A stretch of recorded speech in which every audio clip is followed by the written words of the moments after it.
The CEO of Huawei, Ren Zhengfei, once said, Huawei's culture is the culture of the Communist Party of China. And to serve the people wholeheartedly means to be customer-centric and responsible to the society. How do Mao's ideological principles not only apply to entrepreneurship, but also to the management of businesses like Huawei? How does a Chinese business that is influenced by Mao's ideology differ in management in comparison to the management styles you might see at a US company? Sure, yeah. Another really interesting question, and really sort of a motivation behind writing our book. Sort of this, and because really, in many ways, if you can show how Mao's ideas influence business, I think that is a real powerful demonstration of how deep they are. Because in many ways, under traditional Marxist-Leninist, ideology, business people are class enemies, and so again, this sort of contradiction between sort of Mao and markets, which is sort of which is the title of our book. So I guess the first thing that I think is really interesting, and this is something that has been talked about a bit, and is not one of the newer aspects of our book. Other people have noted this, but I just want to mention it because maybe the listeners hadn't heard of this. Is how Mao's military principles are frequently used as sort of competition guides to competition in China by Chinese entrepreneurs. Many people might have a negative assessment of Mao among, on many different ways, sort of, how he managed the economy, to many, sort of widespread sort of disasters. But I think generally there is agreement that he actually was a very effective military commander and had a lot of very unique and successful military strategies. So in the book, we talk about these different military strategies that entrepreneurs use to compete. And you mentioned so Ren Zhengfei of Huawei. So one of the early when Huawei was very young and growing, strategies of Mao that he used was what is called surround the cities from the countryside. And what this means is that you first focus on sort of undeveloped rural areas and conquer them before actually moving to sort of larger, more developed urban centers. And this is in some ways the opposite of what US companies would do in their competition. They would sort of want to focus on where the economic activity is concentrated. And at the time when Huawei is growing, there were these huge global telecommunication companies. I think at the time, like Lucent, Alcatel, companies aren't around anymore, but actually were like really gigantic powerhouses.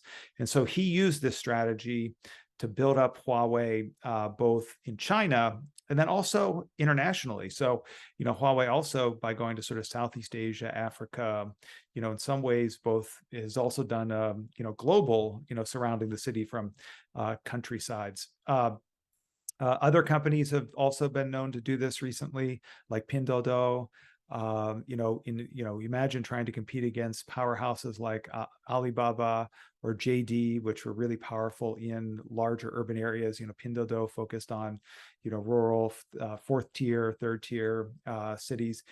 And I just want to back up and say, people may not realize that this was a really sort of unique and insightful strategy that Mao had. Actually, the traditional, if you sort of look at, Marx and Engels, how they recommended communist revolutions to occur was actually organizing in the cities first and organizing laborers in the cities. And actually the Soviet Union, went through more traditional Marxist-Leninist sort of revolutionary strategy.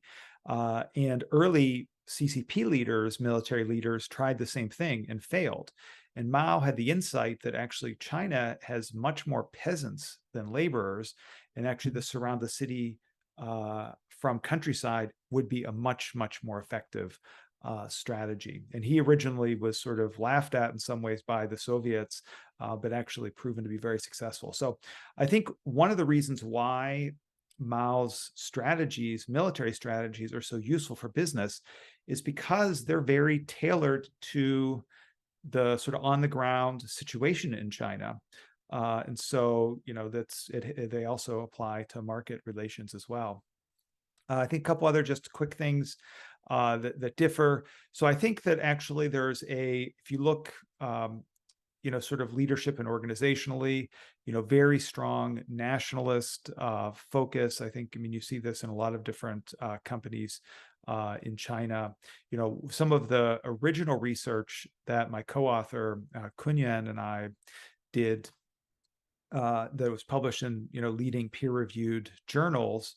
And in journals, you focus on very sophisticated methods, detailed data. In the book, we try to be more narrative so people can grasp the arguments a little bit better, not for specialist audiences. But we have a database of entrepreneurs in China, and we look actually at those that were sort of joined the CCP during Mao's time, when there was a lot, sort of the time, a lot more nationalist discourse.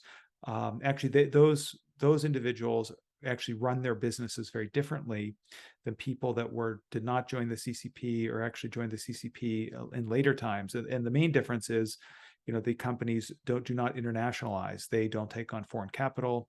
They don't actually sort of go out. And this is interesting for a couple of reasons. One, the Chinese government and the CCP actually, through the 80s, 90s, 2000s, actually encouraged companies to go out to actually internationalize, but these companies really held back. And secondly, it's in some ways against their economic interest. I mean, those foreign markets are ways to sort of grow and thrive. So I think this nationalist first. I also think that sort of the importance of sort of the party in the government is another area where the Chinese businesses differ very much from from US companies or Western companies. So, it's something, President Xi says as well, that really the CCP leads everything. And there's, a lot of companies have been establishing these party branches.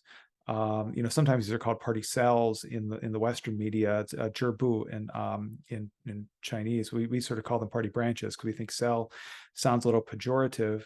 But I think that these sort of having sort of a party hierarchy within companies allows for it's a sort of a double-edged sword, so to speak, because it actually enables companies to really sort of grasp and understand what is the priorities are of the government, but then also, potentially there could be some other sort of objectives like maybe there's sort of social stability or sort of common prosperity type objectives get introduced into the sort of running of the company. So I think that's another area, where, the state and government have, much deeper and closer relationships, and companies sometimes have to balance that. If you want to know how entrepreneurship and economy actually work in China, you can find your answers in Professor Christopher Marquis' new book, Mao and Markets. The purchase link is in the description of this video. Thank you very much, Professor Marquis, for being with GCC today. Thank you, Tim. Really happy to be here.